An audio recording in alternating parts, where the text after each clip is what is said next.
Ladies and gentlemen, please welcome the President of El Salvador, Nayib Bukele.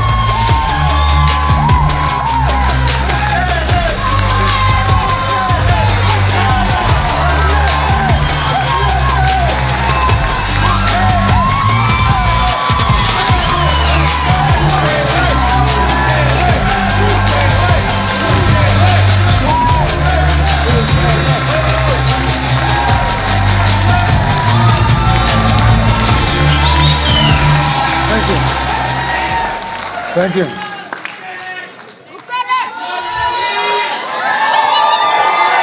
Thank you, thank you. Thank you very much. Gracias, gracias. Thank you, thank you. Gracias, muchas gracias, muchas gracias. Thank you, everyone. Thank you, everyone. Thanks. Let's have a seat. Thank you. Let's have a seat. Thank you.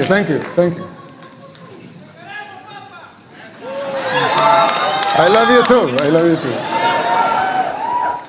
Dear Matt and Mercy, thank you for the kind invitation to have me here at Cpac. It is truly an honor to be here just a few days after our presidential and legislative elections, which, by the way, they pulverized the opposition. Yes. They say globalism comes to die at Cpac. I'm here to tell you that in El Salvador, it's already dead.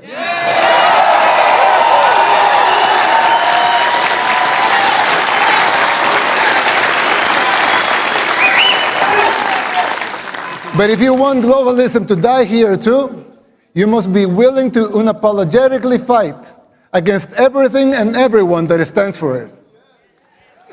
Fight for your freedoms. Fight for your rights. The next president of the United States must not only win an election, he must have the vision, the will, and the courage to do whatever it takes. And above all, he must be able to identify the underlying forces that will conspire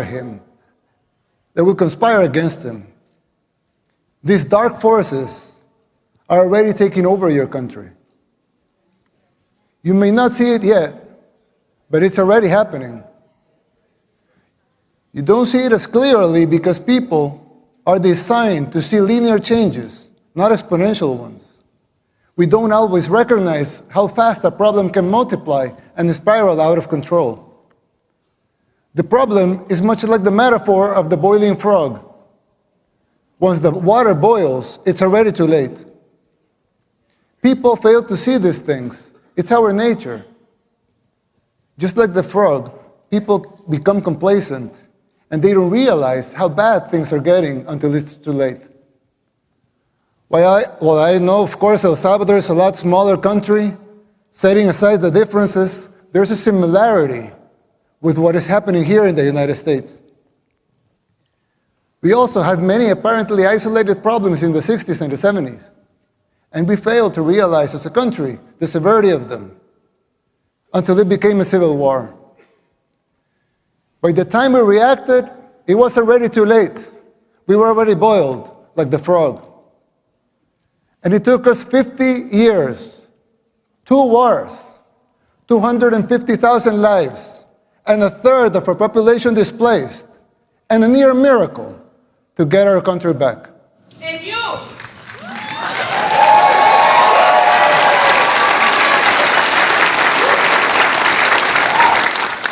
As your friend, I want to issue this warning so you don't make the same mistakes we did in the 60s and the 70s.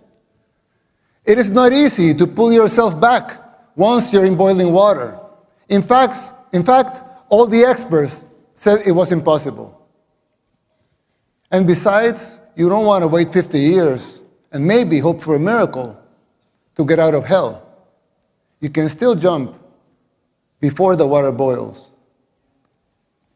Some might say I'm exaggerating, but we can clearly see the signs of a declining society because our own hit rock bottom decades ago. It's like when we see someone getting sick. First, it's maybe just stomachache, or a headache, or a small fever. But if you don't deal with the disease, it will only get worse, and then it may be too late. Even after our first war in El Salvador, we failed again to look into the signs of the second civil war that was coming, the gang war. After 1 million people fled the first war, a lot of them came to live in ghettos here in the United States, where the gangs were formed. When former President Clinton deported a lot of those gang members without telling us they were gang members, they were criminals. They roamed free and recruited young people, thousands of young Salvadorans, to join the gangs. At first, they seemed like petty criminals, but they began to change and transform until they became the unscrupulous terrorists that we know today. Most of them even perform satanic rituals, and this has been well documented. The government back then didn't deal with the disease, nor did the next administration, nor did the ones after that. The disease that had begun with mild symptoms got worse and worse. It became a cancer that seemed incurable. We are already seeing these symptoms in the United States. Big cities in decline like Baltimore, Portland, New York, just to name a few. Places where crime and drugs have become the daily norm, and even accepted and promoted by the government. How many young people have you lost to the streets of Philadelphia or San Francisco, to fentanyl? Did we see these apocalyptic sights 15, 10, 5 years ago? Can you imagine how it will be in the next 5, 10, or 15 years? The same thing was happening in El Salvador. In the span of less than a decade, gangs took control of all the country and our society. They evolved into a parallel government, controlling elections and even political parties. Every aspect of the daily life of most people was controlled by the gangs. Murder capital of the world is a tragic title to hold. Getting rid of that was the bare minimum we had to achieve in order to even start thinking about rebuilding our country.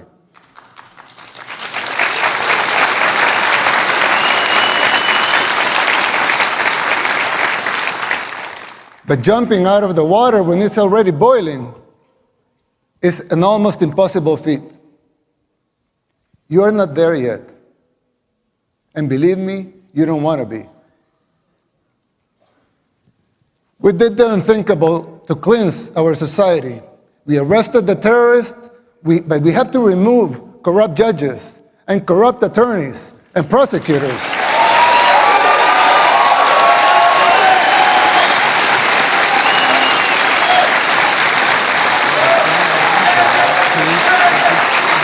Thank you.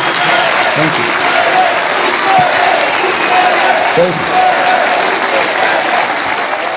These corrupt judges and prosecutors were setting the gang members free. And Nancy Pelosi. And it wasn't just the gangs. The corrupt system worked in tandem with the so-called international community, the NGOs, and of course the fake news, just like it happens here in the United States. Unelected bureaucrats are trying to instate public policy. Who elected them? They don't have a democratic mandate. If they want a seat in the table, they should run for office. Let the people vote. It will not be a pretty sight for them if the elections are free and fair. I mean, who elected Soros to dictate public policy and laws? Why does he feel entitled to impose his agenda? Let me tell you something. Soros and his cronies hit a brick wall in El Salvador.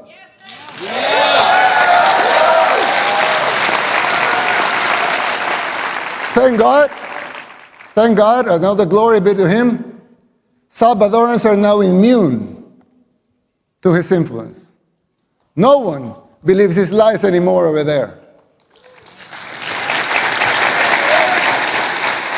We just had free and fair elections. And we won in a landslide with more than 84% of the vote.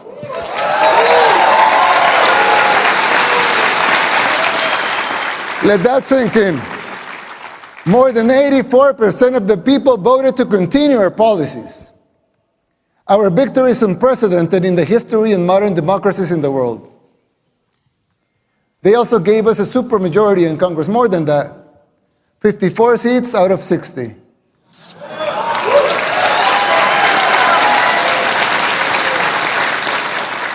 "57 if we count our allies.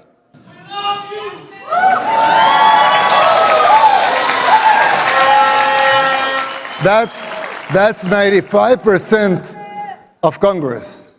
Let that also sink in. The people of El Salvador have woken up, and so can you.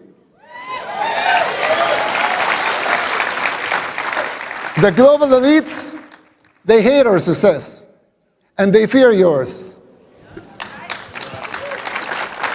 The people's free will to choose their leaders is something they despise because they cannot control that. You have experienced this firsthand here in the United States. The global elites control the mainstream media, they finance campaigns, district attorneys, to mention a few. They abuse their powers. They persecute political opponents. In El Salvador, we don't weaponize our judicial system to persecute our political opponents. A practice that may sound familiar to you, but we don't do that there. And who's the dictator? The global elites in the media, they work in conjunction, they run some stories and publish them, same pictures to reinforce their agendas. You're no strangers to that here in the United States. We deal with that in El Salvador too. That is the free press that they talk about? Please.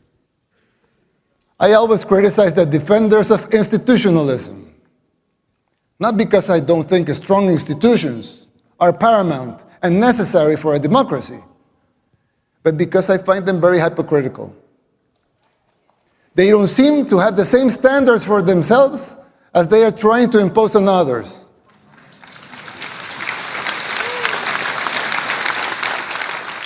But there's yet another component that is more dangerous than a simple double standard. Institutions were created to serve the people and not the other way around.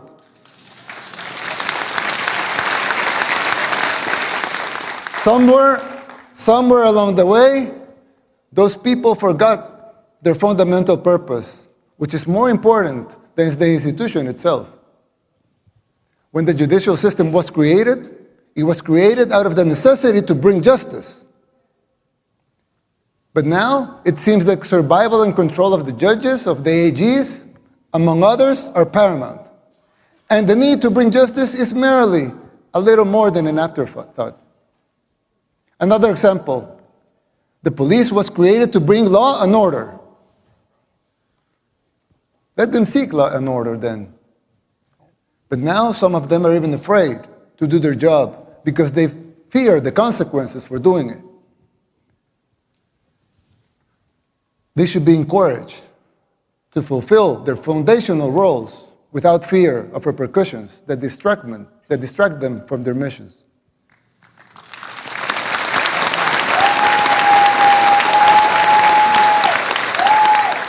If the police was created to bring law and order, let them bring law and order.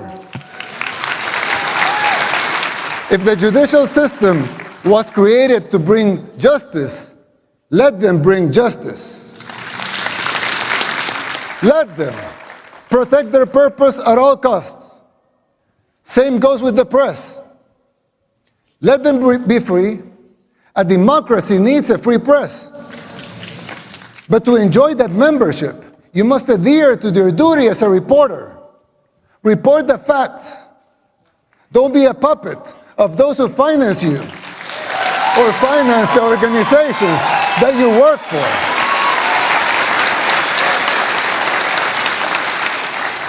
Your freedom of speech will always be protected. We believe in free speech.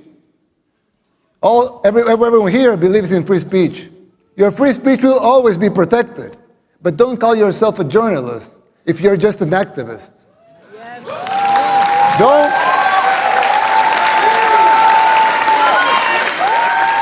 Don't call yourself independent if you depend in open society. Sarah's NGO for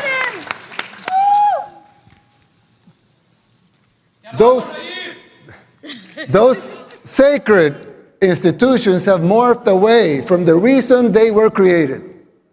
We should not defend those institutions for the sake of being institutions. Instead, we should defend the principles that created those institutions in the first place.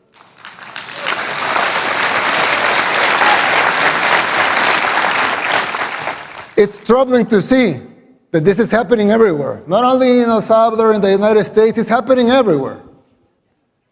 But even here, in the United States, in the most powerful country in the world, even here, it's happening. America should listen to these words, not because the El Salvador model should be replicated here, but because these specific examples apply to any nation that has lost or is losing its way.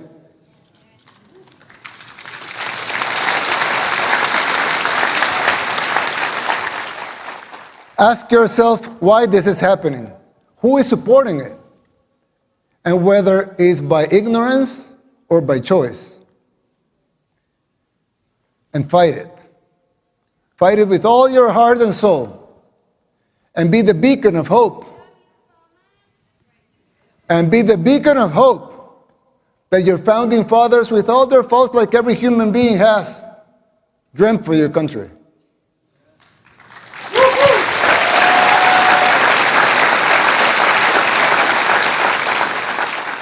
Fight for your freedoms, for your rights. Fight for the original purpose of these institutions and not their mere existence. It's still not too late. It can be done. It is time to erase these new paradigms that have been imposed in the recent years that make no sense. If you just free your minds from those invisible chains, you could do it.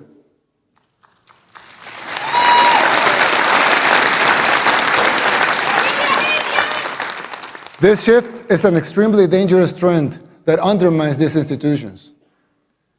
Effectiveness and their credibility is at stake, both home and abroad. This is a warning from a friend. You should adhere to their foundational principles and purposes and denounce this new institutionalism. Now, you would think that's it. As it wasn't enough, right? But unfortunately, there's more. There are other symptoms that are even more difficult to diagnose. For instance, the financial situation of the United States. When I talk to my conservative friends right here, they always tell me that the problem is high taxes. But they're wrong. Of course, high taxes are extremely high here in the United States. I give you that. You're right in that. But that's not the real problem. The real problem is not the high taxes themselves, but the fact that they are not even really funding the government.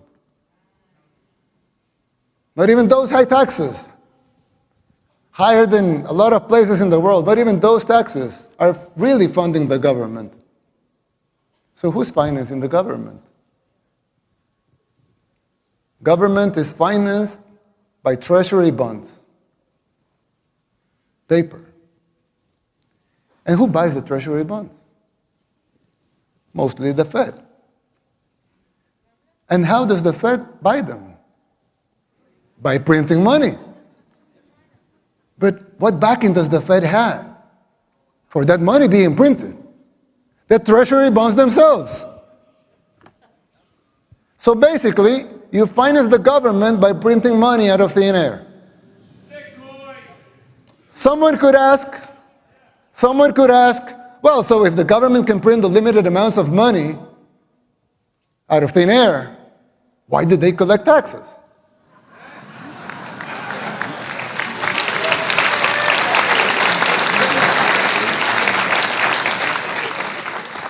I mean, in theory, it would make sense, right? If they can print unlimited amounts of money, why would they need taxes for? The answer is simple, but it's very shocking. The real problem is that you pay high taxes only to uphold the illusion that you are funding the government, which you are not. It's shocking, but it's true. The government is funded by money printing, paper backed with paper, a bubble that will inevitably burst. The situation is even worse than it seems, because if most Americans and the rest of the world were to become aware of this farce, confidence in your currency would be lost, the dollar would fall, and the Western civilization with it. If the next president of the United States doesn't make the necessary policies and structural changes, sooner or later that bubble will burst. There's still time. You don't have to make the same mistakes we did in the 60s and the 70s. You can still jump before the water boils. Winning the election isn't enough to solve these problems. They will not simply go away as a consequence of an electoral result. It would take a total re-engineering of the government, top to bottom. It will entail making difficult decisions, like the ones we made in El Salvador since 2019, and they're already paying off. It will be hard. The system will push back, but you have the right to determine your own fate.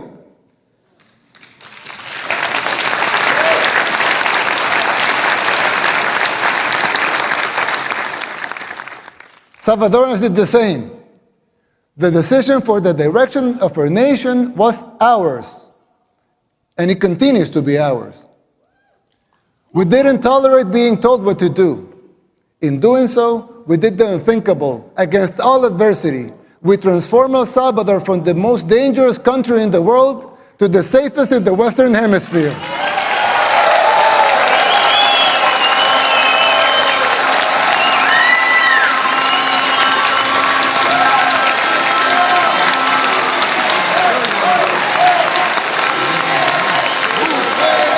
Thank you.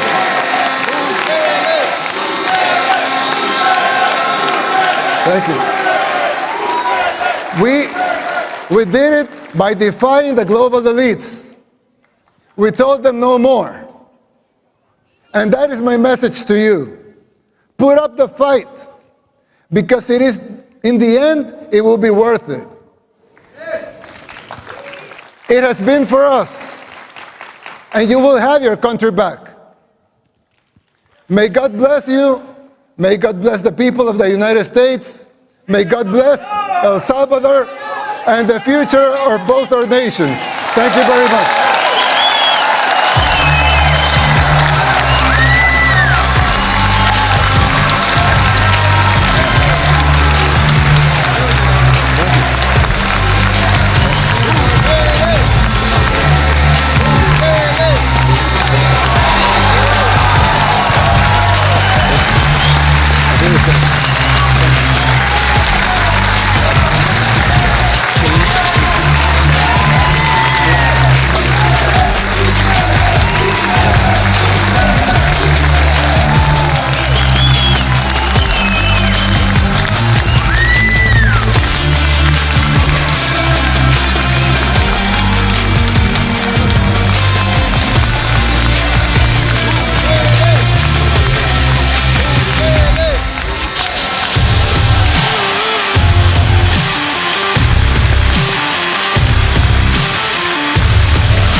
Ladies and gentlemen, thank you for attending today's sessions at Cpac 2024.